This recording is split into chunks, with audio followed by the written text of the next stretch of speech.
Starfleet Underground. Every week, we'll take a look at the latest Star Trek news and then check out a current or classic episode of Star Trek. This week, after a dangerous mind meld, the feels hit really hard with a trip to Nepenthe. The Sister Narissa confirms she's an evil Romulan witch, and Soji can't even confirm reality. Hilarity ensues on this next episode of Pizza with the Rikers, starring their daughter.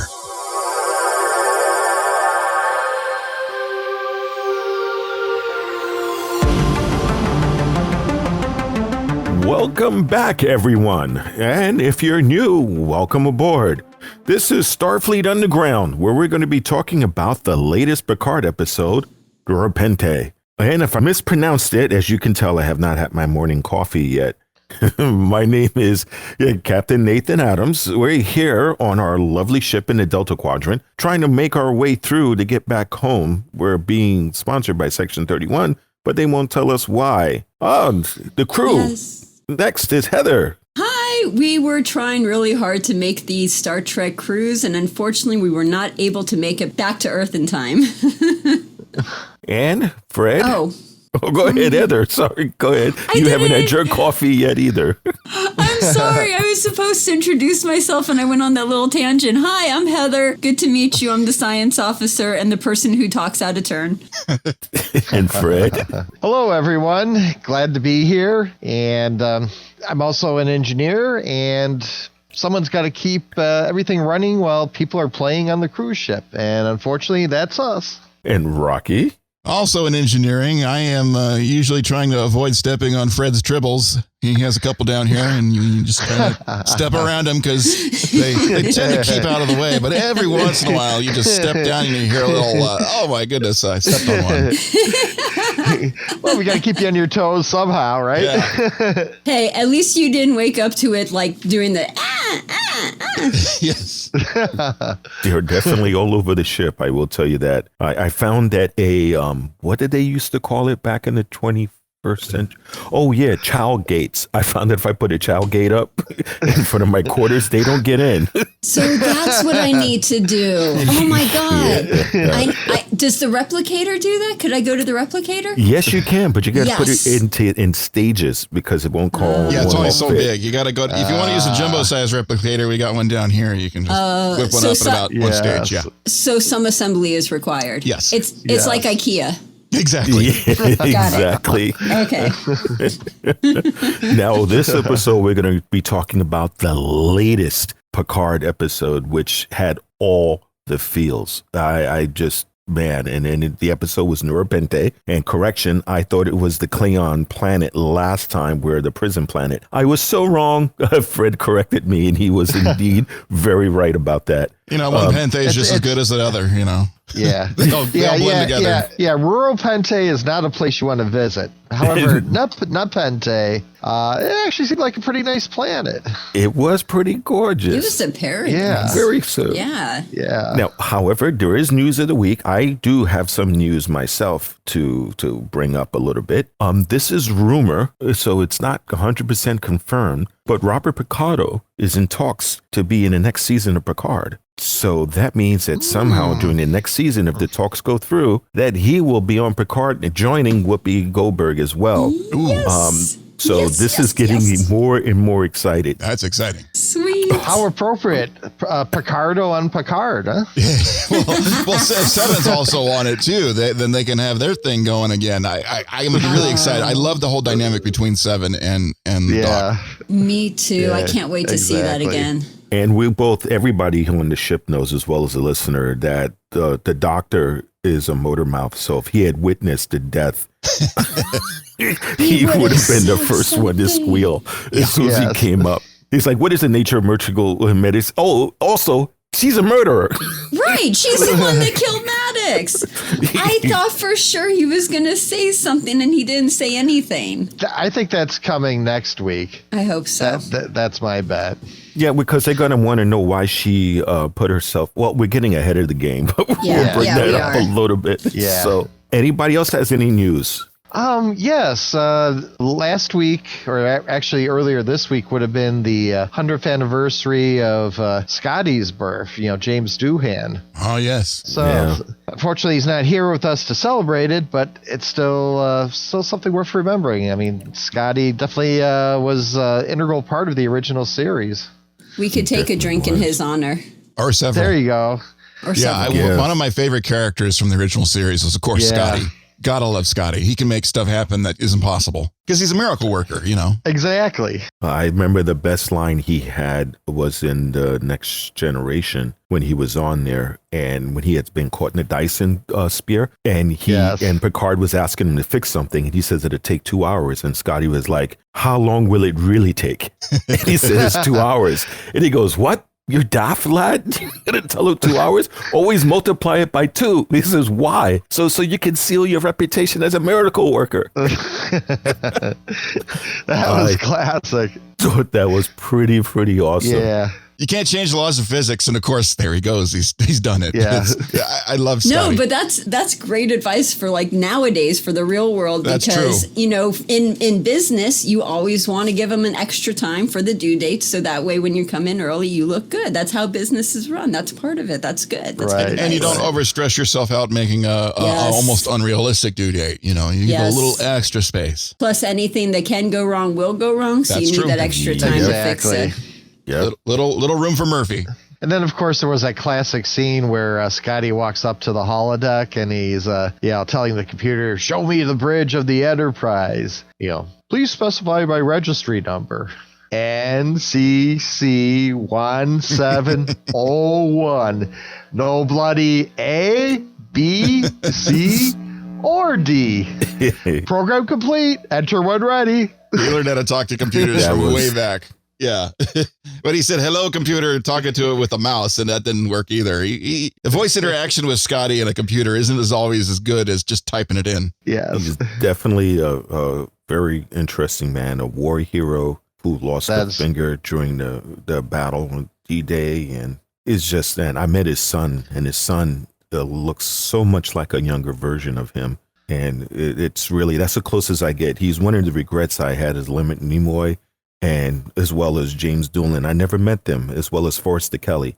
I never had a chance to meet them back when conventions were new in New York. I got a chance to meet all the rest of the people, but unfortunately they weren't there at that time. It's interesting you mentioned his son because his son, Chris Doohan, has played Scotty also on Star Trek Continues. Yes. And that's a very well-made fan production, and it almost seems like you're watching an extension of the original series. I was shocked when I saw some of that. I haven't gotten a chance to see the whole thing, but when I started to watch it, I'm like, they really did this. This is really good. It's actually pretty amazing what they did with that fan show. For sure. It's phenomenal the way they've done it, and the set design, everything. It was definitely a labor of love, and so much so that when that thing went down with the Axanar. That's it. With Axanar, that they allowed Continues to finish up their run rather than to cease and desist right off the bat. So it shows that even they were a fan of the show. So, and for those of you that are listening, if you're wondering about Star Trek Continues, you can find the entire run on YouTube still. So, and that means it's free, and everyone loves the Ferengi. Oh, actually, Ferengi hated word is free,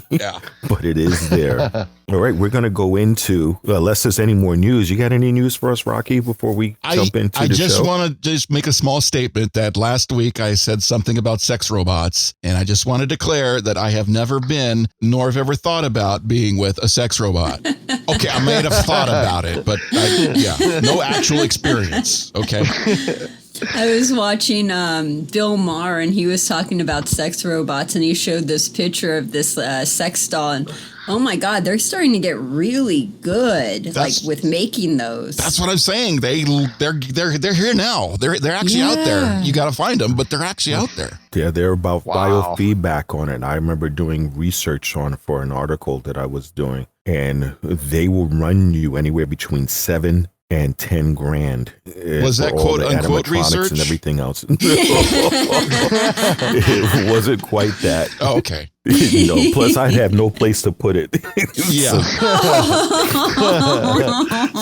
So that would be the only thing for, of course, instructional purposes and research only. Sure. Of course. And they come in both flavors. They've got male and female, and they do. They're switchable, They do? right? Yeah. Yes, They have male? and they have male as well as female and interchangeable. If you wanted something with both parts. Sometimes you feel like a nut, sometimes you don't. Yes. Oh my God. So there's definitely out there. I guess there's a market for anything, huh? Pretty much. Yeah. Now, let's go ahead and get into the show because we've wandered off topic a little bit. Sorry about We that. did, yes. Now, who here have seen the latest Picard? I know everybody's seen it, right? I've seen it. Oh yes, definitely. It was awesome. Always awesome. That reunion when Oh. Picard got to the planet was, oh my God, was everything. It was all the feels Yes. on there, Yeah, everything I wanted to see. It was such a great feeling to be able to see them reunite, and also to see what Riker and Troi has been doing since they got married. And oh my Yeah. God, they had kids. And I'm not going to get into it. We'll talk about it later. But yeah, really exciting. For me, seeing it reminds me that even when you're out of the service, when you're out of the military, you still have respect for your commanding officer. And Troi, being the counselor, her job was to cut through all the bullshit anyway. So you could see where Riker was like kind of going along with what Picard was saying, but Troi was like, "Nah, dude, you fucked up."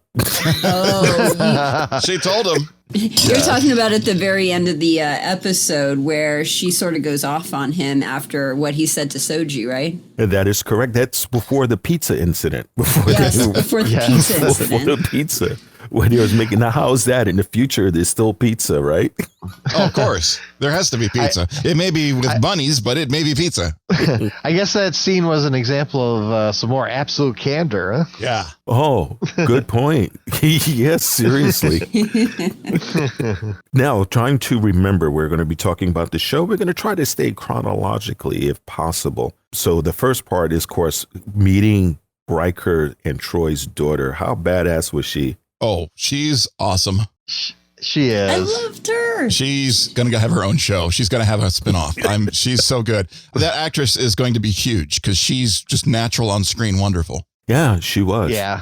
I think she definitely has a lot of potential. Oh, yeah. Yeah, I mean, you never know. We might see her again on this show, but I think just looking outside of Picard, if she decides to pursue acting, I think she'll have a good future. I liked when they were walking in and they were talking, and first of all, I don't know why Picard said her father was Data when he knew that this child knew who Data was and knew that there was going to be some kind of reaction, and then he acts like, oh, I wasn't expecting her to say that. It's like, oh, kids say the darndest things. It's like, why did you bring it up to begin with? Yeah, seriously. Yeah. And you saw that she had to deal with all of that, and it was repercussions. And this was a little bit later on in the show, but I was glad that Troi talked to him because it's like, dude, what you said to her, that was a dick move right there. She doesn't trust anybody, and you can tell her, well, you're not going to trust us either then.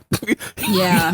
Yeah. It only goes What to the show that a hell? captain is only as good as his crew that surrounds him. So Yeah, when he has the true. best crew by backing him up, he gets more information. He's that much better of a captain. I completely see that. Sometimes you just can't see something until somebody points it out. It's like, oh, dummy, look at this. Like, oh, I wasn't even seeing that. I mean, it happens to the best of them. He was acting like a dick. I mean, come on, Picard, lack of empathy right there. Well, I mean, you're on a Borg ship full of Romulans. You only have so much time for empathy. It's like, just come with me. I knew your father, your sister. Come, just get up, grab my hand. No, Let's but go. I mean, that wasn't happening when they were on the planet and they were like having dinner and that kind of a thing. And, he was acting like a dick with no empathy, which, by the way, those days must be really, really long. If it took Rios and them several days at warp speed to get there, but the whole time they were there, they were doing that one pizza dinner for that one day. I mean, that's a long day. Passage of time. Yeah, if you had to lay it out in the actual span of time, because you have two stories going along. Interesting point. That was a long cooking pizza. Long cooking piece. Because pizza, 20 minutes in the oven, I've got pizza. Yes. Yeah, it's frozen. I'm not making the ingredients, so that takes some time. But yeah, when you're done cooking it. But as Fred brought up last week, he has one of the fastest freighters out here. So he probably made it real quick. He enjoyed the crazy Ivan moves. That may be true, but yeah, Chris Rios did say that they were, I forget, several days or a few days away at a few maximum days. warp. Then you've always got the classic rule of communication. You don't actually say how long it's going to take you. Hours would seem like days, if you guys remember that. Oh, yeah. Yeah. I don't blame him for being mad, though. I'd be pretty pissed if I had to drive cross country at a moment's notice to go pick up my friend. I'd be like, come on, dude. Oh, that's true. It was kind of like, you're where? Oh, come on. Yeah. We got to warp over there, and they got us in a tractor meet. You crazy. Oh, gosh. Yeah, that would be so frustrating. In other words, he handled it way better than I would have. Totally. Yeah, exactly. I tell you, though, the house that Riker and Troi have, it's awesome. It looked very, very comfortable. Right. Oh, it looked like paradise. Looks like... You got Section 31? Section 31's calling me. They've got some top secret mirror universe mission for me, so gotta attend to that. Duty don't bring any tribbles back, okay? Leave the tribbles there. Please, we don't need any more tribbles. I shall try. Hey, Rocky, let down the transport inhibitor so he can get going. Okay. Deactivated. Okay. See you later, Fred. See you later. Take care.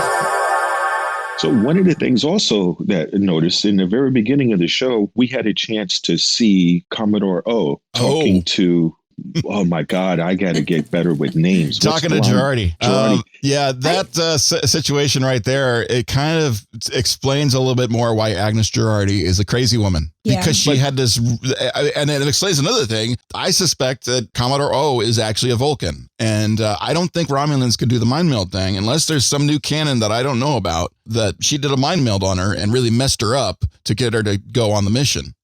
I just have to say real quick, when she did the Mind-Meld, that was totally non-consensual. She did not even it was ask. not even quickly. It was like, are you ready? And no, just like, bam. That's another the big no-no that Vulcans are supposed to do it with permission. Right. This lends into my theory that she's actually from the mirror universe. Because one, she had the sunglasses. She took them off for a little while. They were in the shade. And two, Vulcans usually mind meld, not just what their hopes and dreams are, is usually from personal experience. Right. How so when would she have all those worlds blowing up and everything? If they didn't actually happen. I completely agree. So basically, this was a deep fake Vulcan-Style. There you go. Yeah. Yeah, I was watching the scene and I was like, you green-blooded Ray-Ban wearing son of a bitch. Seriously. What I was thinking. A hobgoblin. Yeah. Oh, man. But she said, notice the key word that she said, this is what's going to happen. Yes, it didn't happen. It's going to happen. It's future events. So how on earth is she showing something that didn't happen yet? You're right. Unless it happened in the mirror universe. Or there's some serious bad voodoo Vulcan crap that she's doing to her. Which I do not believe. I'm agreeing with you guys because the sunglasses add up to the whole mirror universe thing. Yeah. And if they wear Ray-Bans, they must have quit or whatever. The only other alternative is this is what deep fake looks like evolved.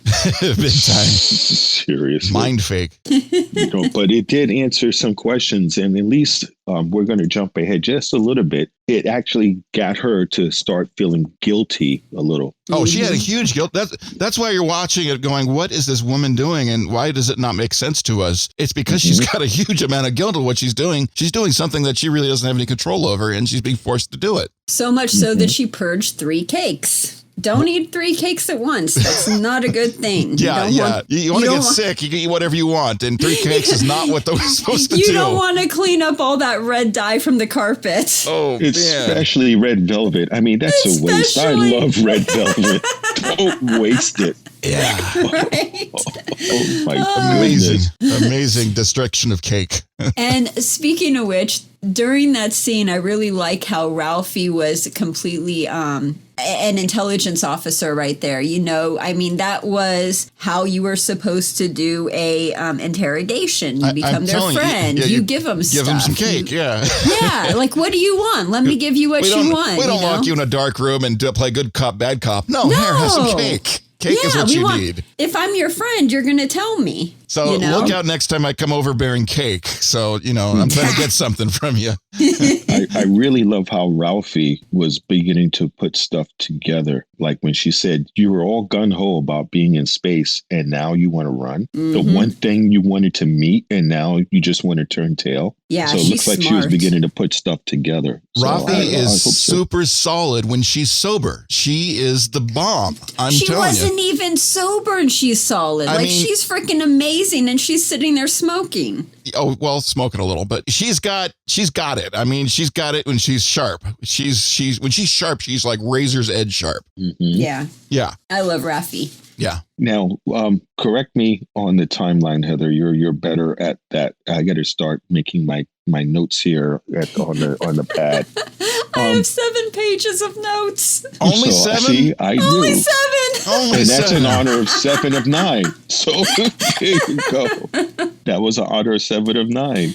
Now, in the show where we have Elnor, to see him on the ship doing ninja moves was pretty friggin' cool. Yes. So that was near the end. What happened was Elnor was on the Borg ship and oh my God, what they did with all of the XBs and they murdered him. All of them. All the XBs. I really, really, really don't like Narissa. Oh, my God. I thought I liked her a little bit because, sometimes you like a bad girl, but she's just too bad. I'm sorry. She's evil. Oh, my God. Yeah, she's completely evil. And then they're running away, trying to get away from her. And you see Elnor doing all of this amazing ninja stuff. I mean, the whole scene was just incredible. Well, and I had no doubt that Elnor was going to be fine aboard this Borg ship full of Romulans. And he's bringing a sword to a phaser fight. That's still, I thought, he's going to be fine. I didn't realize they were going to make him work this hard. He's really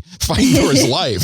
I mean, like for him, it's really, really difficult. It's amazing. He could take care of himself, but I couldn't believe what the sister, what was her name? Narissa. I couldn't believe what she did to Hugh. Oh, I know. That hurt. This thing where really they take and kill characters. Spoiler alert. Oh my goodness. By the way. Yes. Yeah, that was really hard. I was really enjoying Jonathan's work as Hugh. Me too. Oh, he was so good on screen. I want to see him more. Oh, exactly. Yeah, so he's got to come back in some other thing. Or if we're lucky, maybe Seven will come over and just throw him through some nanoprobes and he'll be fine. I hope so. I'm going to miss him if he's gone because he was so good on screen. It was such brilliant work. And I really wanted to get more of him. Well, there's going to be consequences to that whole action because if you notice in the very end what Elnor had that he activated. He called the Uber driver. No, he called Seven. I know, and I said last episode 7 and 9 was going to be the Uber driver. I was right. Space Uber, I love it. And she's going to be, oh my God, she's going to be beyond pissed. Oh yeah. Yeah, she's not going to be happy. Yeah. No, I can't wait to see 7 and 9 go after the sister. I just call her the sister in my head. I don't know what her name is. You thought 7 was pretty brutal with the Vajazzle girl. Sorry, Vajel or whatever her name is. Because that was pretty vicious. Yeah. Can't wait to see what 7 does to Narissa. Well, 7's got a single-minded revenge complex going on. So the fact that she killed you with a knife to the neck, 7's going to fixate on her. Oh, man. I hope so. Hunt her down as well. And I'm glad they didn't get rid of Elnor because I like him. I like his character. Me too. And also, the way that Hugh died, I mean, it wasn't just being killed really quick in the neck with a knife. That woman, her name, please. Narissa. Thank you. She freaking was manipulative and verbally abusive. Well, it's also how she fights. Oh, it was such a dirty fight. It was horrible. Because, it's one thing she's taken on this guy that's, she got a boot to the head. I mean, literally, boot to the face right there. It was some vicious fighting, but she, instead of fighting the opponent, she throws a side knife to the guy hanging on the sidelines. And that's just attack the innocent. When you attack the innocent, you're not fighting clean. You're fighting very dirty. And she knew she was outclassed. And you for a moment, I had a little moment. It's like maybe, because you can justify a character doing evil things because it's not evil to them. What they're doing is justified. You have to pretend that when you're a bad guy, you're doing the good thing for the right reason, even though you're really evil. So I was looking at the scene and going, yeah, I mean, she's explaining that Hugh just destroyed years of work and trillions of lives are at stake. I mean, all for this little android named Soji, but it was like, okay, maybe you can justify, I couldn't justify killing Hugh, but I could definitely see she was upset and within her rights to punish. And I mean, the XBs are the sad end of the stick over there. But then she fought really, really dirty, and that she's absolutely pure evil. Her justification was that he broke the treaty. She didn't kill him at first because he was right. She was going to get him one way or the other. Treaties have nothing to do with this woman. So she was listening to him and following him around, heard what he said, and it's like, "Oh, you broke the treaty. I'm going to kill you now." She's a master chess player right there. She was planning it all from the beginning. She's just to put the guy through so much torment by killing all of his work and then to set him on this wild goose chase, and only to go get him later. Yeah, it's horrible. It's a cat playing with the mouse, and the mouse stands no chance whatsoever. And then when she was fighting him, she wanted to fight him as an equal. And then when she realized that, holy shit, he's outclassing me, teleport. Yeah. Yes. Real quickly too. It was just bad, dirty fighting. I mean, this is the kind of fighting that you're going to play if you're a bad guy in the world of Star Trek. Bring a phaser to a sword fight and then knife the guy on the sidelines when no one's looking. And then when they come back to get you, I'm beaming away. See ya. Yeah. It's just horrible. It was very, very bad. But at least it sets up that we will be seeing 7. And I'm curious of how they're going to do that. I want to see what's going on with the Borg cube, because that little teaser they showed was like, oh, what's going on with this cube? It's going crazy. And then 7 shows up and says, what is up with this cube? I was just, I can't wait for that. That's going to be fun. Yeah. Oh, that's right. I didn't see the after show. You didn't see Ready Room?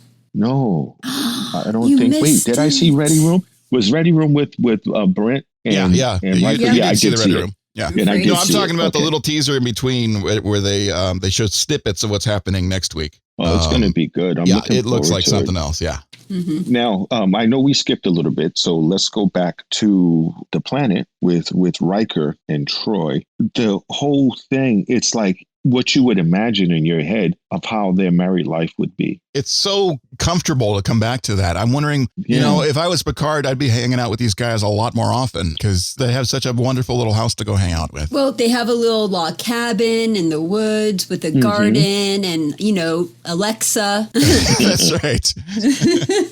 But I love the fact that he's like any ex-military person. They have a beautiful home, but yet he's got a shitload of stuff to protect it. Shields up. Yeah. Scan for cloaking. That's right. Of course. I was like, oh, of course he's going to have all the bells and whistles. I would too. Yeah. Seriously. I wouldn't be in a surprise if a phaser turret just popped up on the roof. Yeah. How about that barbecue, man? That pizza oven was badass too. I was liking that thing. Yep. It was. And I love how they know whoever the writer is, they have teenagers because they're talking about the planet and she's at the table with her She's got PDA. a little phone out. She's got a little texting phone. I'm wondering if she's texting somebody actual or she's just Googling, but she was Googling. You could see she was looking. She's looking up the red moon planet.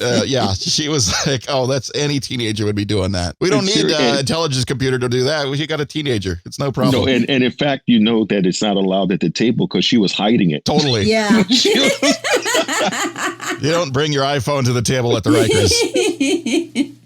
And the look on her face when she had the answer, like, I got it. Yep. It's like, of course you got it. I mean, they could be their own little sitcom, honestly. Come on. Oh, spin-off. I want to see that spin-off. Oh, seriously. And play the theme to Larry David, Curb Your Enthusiasm. Dun, dun, dun, dun, dun.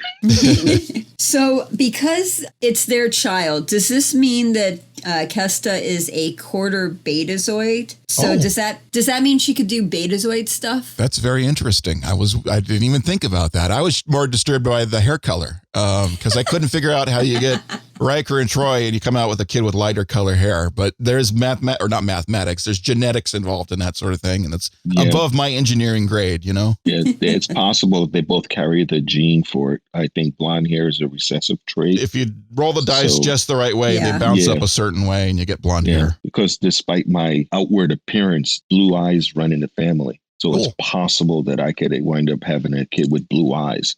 So that's one of the deals there. When Soji gets to the planet and she takes a shower, what was up with the kid like sitting there watching her take a shower? I think kids just do that when you have visitors. Yeah. I think that's a natural thing. And when you have a cabin in the middle of nowhere, it's beautiful, and you've got indoor plumbing, and you're taking a shower, and you have a kid that's curious in the house, it's natural for the kid to be watching you take a shower. Yeah. It would have been creepy if it was a guy. It was this guy, it wouldn't work so well. But if it's a girl, same-sex showering is perfectly natural, right? Yeah, so that should be It's fine. a good thing I wasn't there taking a shower. It doesn't happen in my house, but and you forget, her mom is Beta Z, where they get married naked. True. Oh, yeah. Yeah, they're a little bit liberal over there, I imagine. Yeah. That's true. So that might have been a difference on that. I didn't think about that. Now, one of the things which I noticed, which I thought was pretty cool, is that you notice that after Troi basically laid into Picard, he changed. Well, I think the name of this episode shouldn't be in the name of the planet. It should have been named Compass, because it's all about that compass. It's about a moral compass. It's about finding your way and coming to visit I want to call them the Troys now, the Rikers, the Troys, whatever they go by. It's all about getting that compass back for Picard, and he's found it. Yeah, they really did help. And I loved it. She pointed him exactly where north is. And I loved the way Riker, being, again, the first officer, was able to put everything together without Picard saying the word. Exactly. Yeah. That's how good he is. He knows exactly what's going on. And also, too, I wanted to point out, and I'm looking for it in my notes at the moment. It's only 7 pages. I know. I have a problem. I'm scrolling through my iPad because I typed them in, so it's okay. Double spaced. Did you notice the foreshadowing when Riker and them are talking, and Riker says that he is on an active reserve? He would only go back for a good reason. That was foreshadowing right there. I think you're correct. And so does Twitter. Yeah. Twitter noticed that. I've been looking at the Twitter, and that's one of the things they noticed is like, oh, he's active reserve. Sure he is. Okay. Mm-hmm. He's coming back as captain. Now, do you also notice something else a little bit, which I thought was dead on, and they talked about it in the after show, is when Soji did Data's head tilt. Oh, yes. that head tilt, and boy, was it obvious to me when I was watching it on my second watch. My first watch, I didn't notice it. I don't know if I was because I was eating dinner at the same time or whatever, hanging out with the family. But this time, even taking notes, I noticed that head tilt, and I'm like, oh yeah, that's the head tilt. And then later I saw that on Twitter. Somebody put a meme, and I don't understand the meme. Sometimes I don't get the memes that are on Twitter, but they put it to the rhythmic song "Sweet Dreams Are Made of This," that one, and it was just the opening loop of it, and it was just cuts of her head tilt mirrored back and forth, and it was very weird. But it was like, yeah, that's a head tilt, and that's totally the Data head tilt. And I don't understand the meme, but I understand what they're showing me. So it's probably because, again, to prove that it was his daughter, it was Data's daughter. Yeah, it's in her DNA. I mean, Riker even said it. It's in her DNA. I don't know how you get Data in your DNA, but Data. I guess technically DNA is Data when you look at it. It's the Data that is of you. Yeah. Have we seen her do the head tilt before?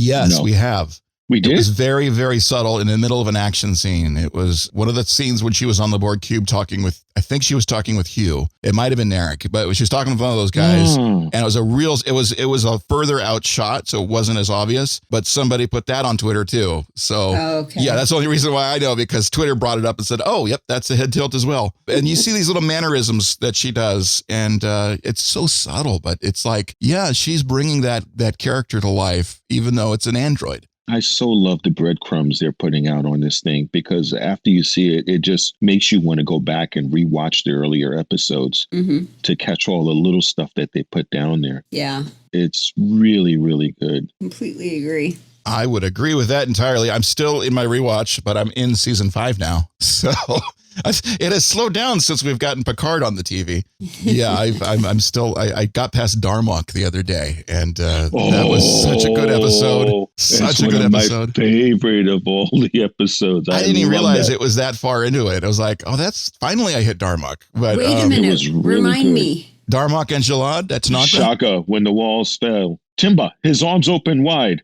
Okay, Heather's going to need a rewatch. I guess so. It's the one where he beams down and they only speak in metaphor. And you can't understand what they're saying because you don't understand the metaphor. Oh, man, I do have to this is one of the best episodes. What's the name of the actor that played Darmok? He was the one that also played in Wrath of Khan. He was the guy with the earworm. I don't know his name because I know it's the same guy in Wrath of Khan. It's hold I thought on. it was Paul something. It is Paul Whitfield. That's what it was. Paul Winfield. Yes. Yep, Paul Winfield. Thank you for correcting me. Yeah. Old brain.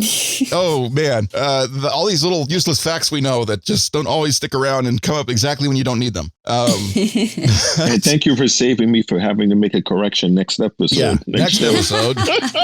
But yeah, that was such a classic episode with Picard in Star Trek: The Next Generation. You guys, if you haven't seen that episode, please, for the love of all God, it's on Netflix. Go get it. Seriously, you have to watch it. It really is about language and everything. The only thing that bothers me a little bit about the episode, it was apparent that they have better technology than the Enterprise, but yet we've never seen them again. Well, also the other thing, they were just so stubborn in their way. So that was like, they really committed to letting their captain perish if it's possible. It was such a heartbreaking scene. And then when they're fighting the monster together and the Enterprise starts to beam up the captain, but they can't quite get him, but the captain's stuck in the transport, so he can't move either. And the other guy's just getting beaten to death by the monster. It's just a heartbreaking scene. It was like, oh man, gosh, it's such a good episode, guys. Such a good one. See, and you got people have to also, if they look back like you're doing with the rewatch, I do see people out there saying, this isn't like the same Star Trek that I've watched at The Next Generation. Then obviously you weren't paying attention. Right. They had a lot of the deaths and a lot of stuff that happened. And you know, you talk about being brutally over violent sometimes with your science fiction. Guys, science fiction has done this a lot. Mm-hmm. And, you know, we may not have the swearing as much, but, you know, you look at all the sex that's happening in Star Trek and like, hello, anybody know about Captain Kirk? I mean, there's a lot of friskiness in Star Trek. I mean, it's natural for Star Trek to have this. So yeah, I'm like, I just start to ignore the crazy people on Twitter. I mean, I like the sane ones on Twitter. I love you guys. The crazy ones, I'm paying attention, but I know you're crazy and it's okay. Go be crazy. It's all good. But I see what you're doing. Now, what was your favorite part of this last episode, Heather? Did you have one? Let's see. How about like the whole thing? You could say that. I think my favorite part was just the fact that we got to see Riker and Troi again. You know, we got to see where they're at, how they're doing, where they live, what their daily life looks like, which I'm just so ecstatic about. We got to see, you know, one of their kids and everything. We got to know a little bit more about them. I think that was my favorite, was bringing back one of, you know, two of the old favorite characters from The Next Generation and getting to see what happened with them. That was my favorite part of the episode. I have to agree. It was really good seeing them together again. It's like visiting an old friend or old friends.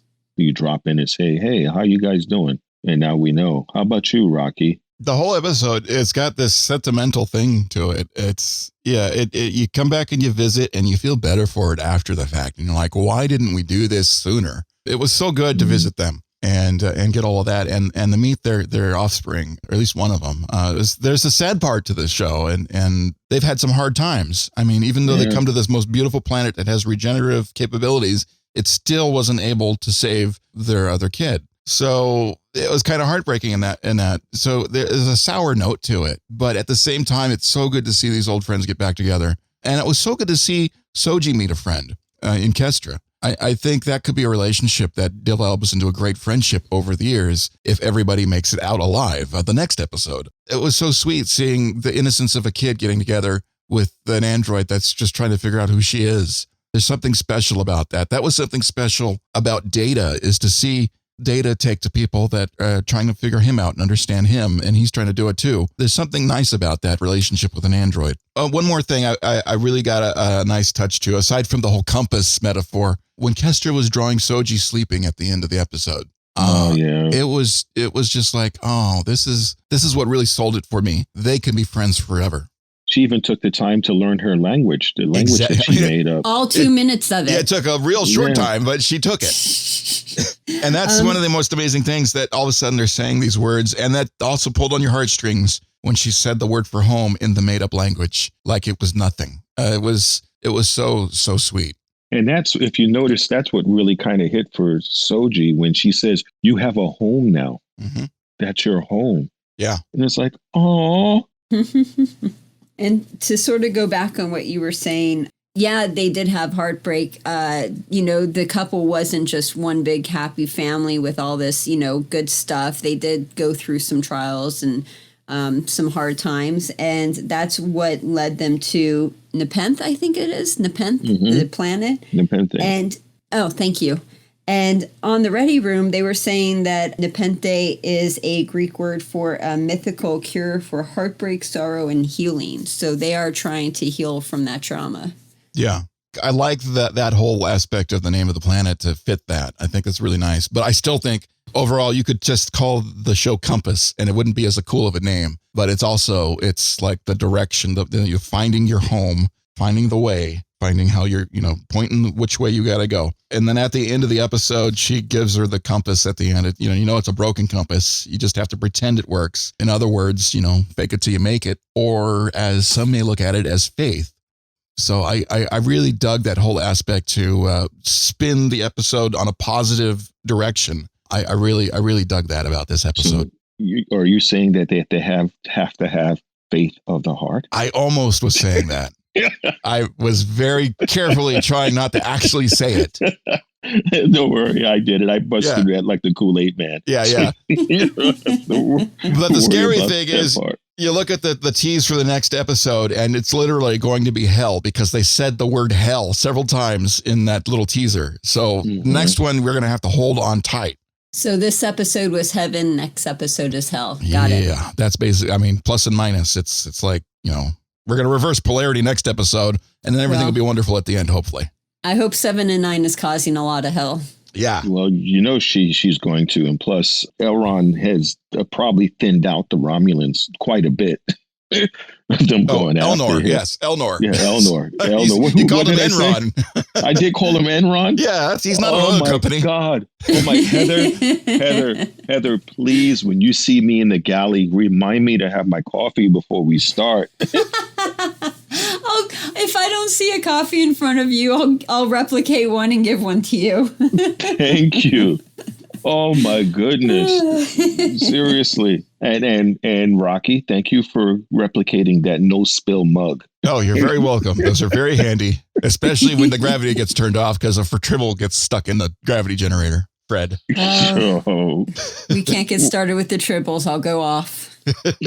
Good thing we haven't seen those yet. But it also, what I thought was pretty cool is to show, we're going to jump a little bit around the episode again when we show Santiago getting ticked off at the ship and he's banging the controls. I like Rios so much. I dig him. He is super sharp at what he does. He's his own show. I mean, really, he is. He's a one-man show, and he can play multiple men at the same time. It's very exciting with the hologram technology. But I dig him so much. And then he's like seriously considering that Raffi might be the thing that they're tracking. I'm just like, oh my God, he's going to throw her out the airlock. He's going to do it. But he figured it out. He figured out it was the doctor when he saw her and saw how she was reacting when he said that.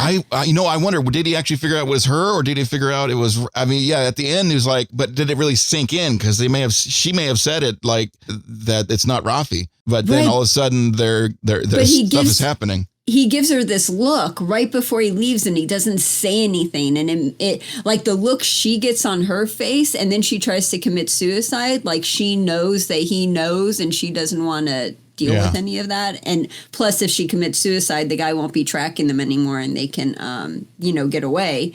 Is it actually suicide that she's committing? Or is it that thing that she took, or is she knowing trying that it's going to purge cancel out tracker? The tracker? Yeah. I think that she's trying to cancel it out.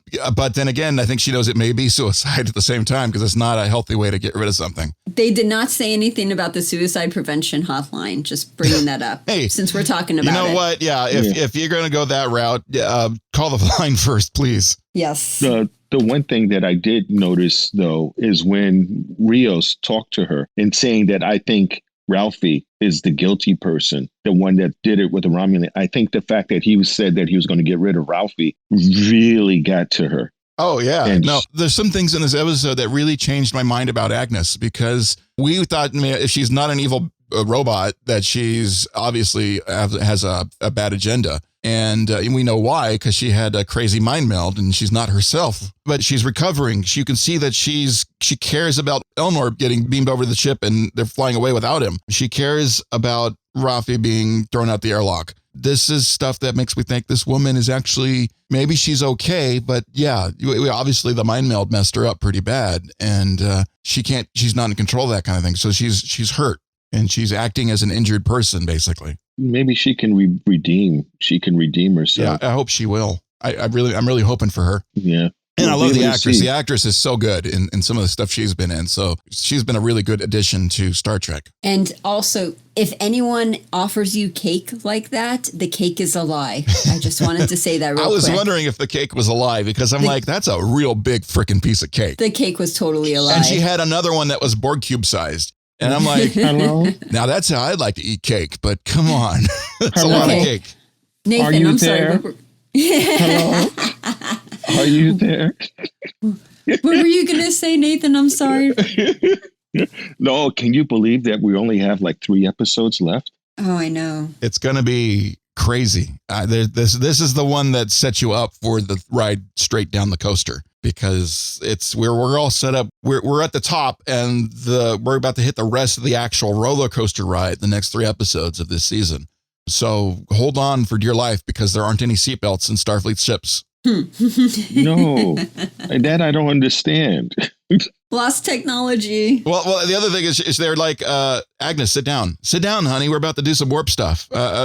And then they do it, and there's no, it wasn't really that shaky, but they wanted her to sit down anyway, which was kind of like, okay, so they're going to do some crazy warp stuff. And it wasn't that crazy. So I was like, maybe they were expecting something a little more dramatic. Here's some crazy warp stuff. So if you could do warp drive with no seatbelts, wouldn't that mean that as soon as you do warp drive, every single person is plastered, like blood, guts, gore, everything against the back wall, because they're all freaking going how many miles? Like light speed? That's the wrong show. That's The Expanse. You need to watch The Expanse, because that's what happens in The Expanse. Oh, seriously? Well, I mean, they don't go to warp, but they actually, physics means something in The Expanse. Oh, I like that. I gotta watch that. It is so freaking good. It's one of the best things about that show. It is. Okay. The Expanse is really good. Yeah.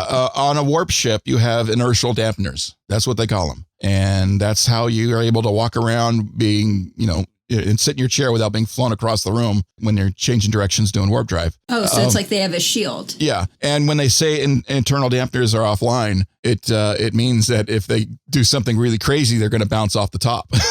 Okay. Starships have that's like their own built-in shock absorbers, but it's definitely not a replacement for seatbelts or airbags. No, if you want to get kind of technical about it a little bit, I think the reason why is because of the fact that they have an inverse bubble that happens. Just like if you was to have noise canceling headphones, when it detects a sound, it gives the exact opposite frequency of that sound in order to nullify it. Yeah, so same kind if of they thing. have inertial dampeners, it's the same thing. Okay, cool. I don't know. It's all sci-fi BS that, I mean, they invented transporters that way and they invented warp drive that way. But no, it's real, Rocky. It's really real. They're really traveling faster than light. But yeah, how else can you do maneuvers like that at warp speed and not be splashed into a pool of blood, because you went crazy. I mean, you want to see that go wrong? Watch that episode of Discovery where they find the other ship that was doing the spore drive research and apparently not doing it well. That's what would normally happen to you if the dampeners weren't really working correctly. You'd get turned inside out because of such violence of movement. Okay. And now that was kind of like a horror episode, one, when they found that ship. Yeah, that was some good stuff. That was some good sci-fi. If you're like, it's a little bit more horror film sci-fi. Typically, Star Trek doesn't quite get dark like that. I mean, I could see why people are complaining, but the genre overall, that's kind of stuff you see all the time. Something goes horribly wrong in science fiction, and it's not pretty. It's kind of messy. Yeah, and you're always going to have your haters. Totally. One thing I wanted to bring up real fast, since we're closing in here, the EMH, we finally saw the EMH after all this time. Now, the EMH, he's a program, he's a computer, which means when he gets shut off and then he gets turned on again, all of that time in between, it's basically as if nothing happened. It's you went to sleep and you didn't dream and you woke up and it was like 2 minutes later, So my question is, because he's in computer and because that would be the case, why wasn't he freaking out when he came back? When he came back and he was finally, appeared, he had his hands in his pockets and he was, like la-di-da. Well, what's the nature of your medical? Oh, bloody hell. Yeah. And then he goes and runs to her. When you restart a program and you reset all the variables to 0, the program comes across completely brand new. So but no, he has a memory. He has a memory, but it's not programmed to acknowledge all that right away, right? I mean, that's obviously the problem. I mean, I think the Picardo style emergency medical hologram would come across and say, please state by the way, she's killed the guy. Right. I think, is it convenient writing? It might be convenient writing. I mean, I think what it might be is because he's a medical professional first. So when he comes aboard, there's an actual emergency. So he's going to take care of the emergency. And maybe if he's still activated, then he'll turn around and go, what happened? It's part of the order of that programming. It's part of the order of that programming, though. Yeah. So first of all, take care of the emergency. Then, oh, by the way, she killed that other guy, remember? He didn't do that. When he called up to the ship, when he called up to the ship and he's like, hey, she's in a coma, he could have said, oh, by the way, she's the one that killed, Maddox. He didn't say anything. I think next episode they should clean this up for us. I'm hoping. Because you're right. It is an issue. How come these emergency medical holograms aren't maintaining the storyline here? Right. Does he need an upgrade or something? It's either that or she did something where she messed with this programming and we just weren't showing it because of time, which I think is not true either, because these episodes are getting longer because they're more fun. She uninstalled and reinstalled the earlier version. Got it. Exactly. Right. Yeah. So she refreshed the install. We don't know. I mean, they perfectly make sense that, now why didn't he activate until a little bit earlier? She was starting to freak out and you would think that he would have come up and played psychologist hologram like he was doing when she was waiting to beam everybody out from the planet from Free Cloud. She was waiting to operate the transporter and she was freaking out then. She must have been at least as freaked out as she was now before she's about to spray her with that stuff. And wasn't Raffi calling for the EMH when she was throwing up the cake? And nothing was happening. So I think something was tampered with. That's my theory. What do you think, Nathan? I have to agree because I noticed that as well, is that when she was thrown up like that should have triggered the EMH, unless they're so used to like Rio having a bender and throwing up on the ship that it's no big thing. It's possible. Or there maybe the sensors just aren't really good in that area of the ship. I mean, that's my other thought, because maybe they're kind of in what was designed to be a cargo hold and not necessarily, but that doesn't make sense either. So I hope they have a really good Roomba. Yeah. I think what's happening with her, she's getting the telltale heart. How when the guy in why am I like this today? I really need my friggin' coffee. I'm going to the replicator right now. Oh my God. Edgar Allan Poe. Telltale heart, Vincent Price. When he had the guy underneath the floorboards, that he kept thinking that he heard the heartbeat and that the guy was staring at him. Oh, Poe? Yeah, Poe. And I think what's happening with her is that the fact that she killed Maddox and everything that's going on, the guilt is really getting to her. Like, out, you damn spot. She's beginning she's losing it. She's totally losing it. She's trying to keep it together and she's trying to show us that she has got a good side, but she's done something that you just can't, erase like the hologram. She's got to atone for it at some point. And I don't know if Mind-Meld, it was a Mind-Meld is a good defense. Your Honor, it was a Mind-Meld. I was not acting of my own volition. I was like, okay, set you free. You're fine. I don't know what's going to happen. And it's going to be very interesting to see what happens. Yeah, she's going to have to deal with the repercussions like that. Taking a life changes you. Anybody who says differently don't know what they're talking about. It really does. Especially, the first time you do it, it really affects you, so that's what's probably is going on with her, is that she took a life. She was a safe little science girl and now she's a murderer. Yeah, that's a good point. Unfortunately, I don't want to end on that note. She's a killer. Thanks for watching. Seriously, don't want to end on that part. But it's good to see that one of the things we can end, because this was towards the end of the show, is that we see that Raffi is actually coming to terms with what happened, because she wasn't as druggy and wasn't as drunk as she was before. She was at the control. She was actually trying to figure a way to break the tractor beam, and she didn't seem incapacitated at all. So she's beginning to come around. What about those little flashes of the necklace? And I'm sure it means like the two moons. I mean, she was seeing those images really quick while she's trying to quote unquote hack the traffic program from the Borg. She's seeing these images fly up. That was real quick. Oh, I missed that. You missed. Oh, they were showing little images of the circle stuff. I think that's going to give an indication of where what's her face is going to. The evil sister. Yeah, maybe that's how they either that or maybe Raffi's got to figure it out, and that's how they get. Well, yeah, it means something. I'm pretty sure it means something because they wouldn't just flash that up there and not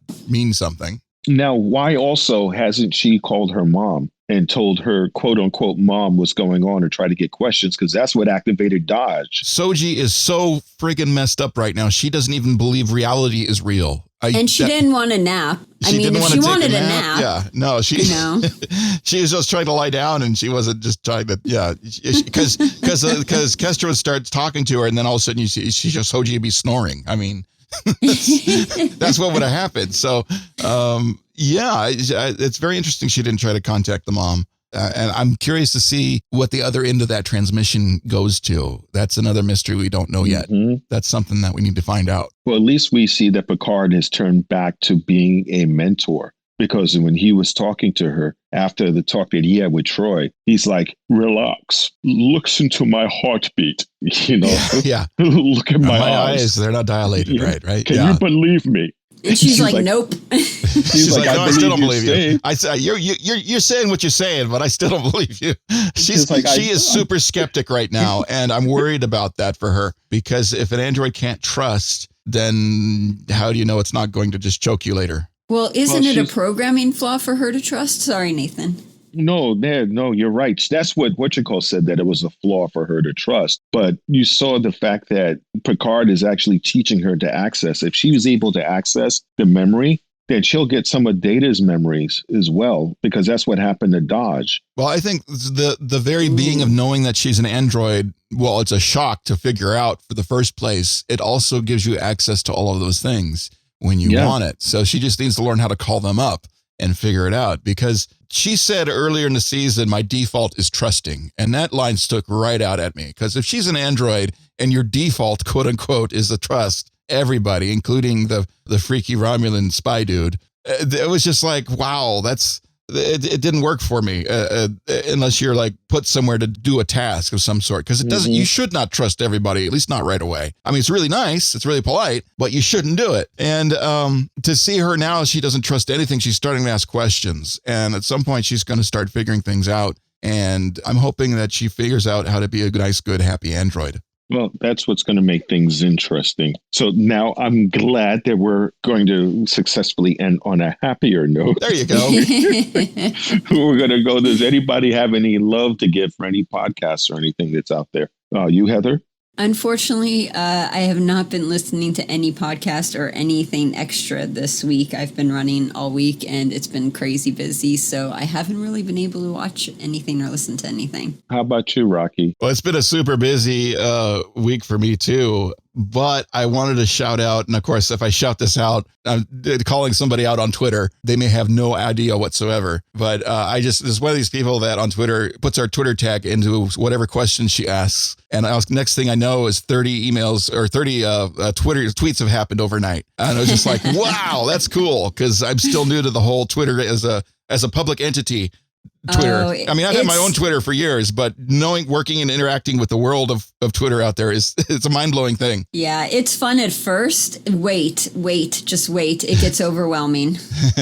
Yeah. But anyway, there's somebody out there that did that. I just like, that's so cool. Well, that's cool. Good that people are beginning to notice us out there and for us to build a following. And it's fun, people will throw the little Vulcan sign at you and you throw it back. That's always good. And of course, I think I tweeted this after watching this episode. I did hashtag the pizza emoji and then live long and prosper. And it's just, people come right back and live long and pizza. It's pizza and Star Trek's a good combination. And I can agree with this episode that we need to get some pizza when we have to watch some more Star Trek. Pizza. I also want to thank those of you that comment and write in. We have some very constructive comments, and we're looking into implementing all of those. So please keep it up. Send us emails at Starfleet Underground at thecollective.com. Wait, did I mess up? No, the other way around. The collective at starfleetunderground.com. That sounds more like it.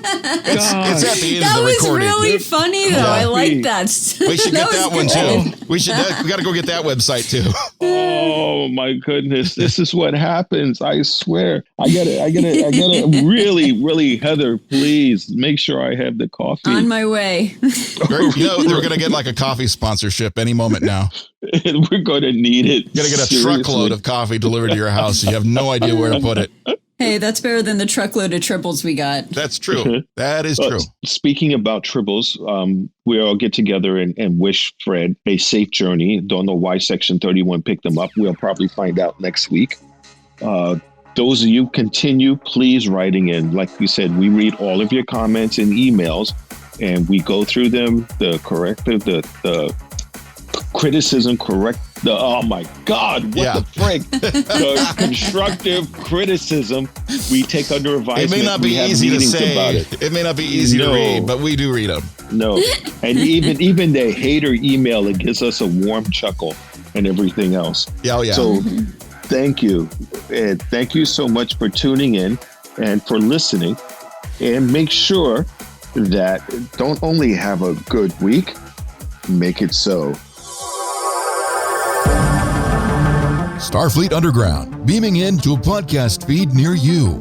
Log on to our website at starfleetunderground.com and send your comments and questions to thecollective@starfleetunderground.com. Follow us on Twitter at StarfleetUnderG and on Facebook and Instagram, we're Starfleet Underground.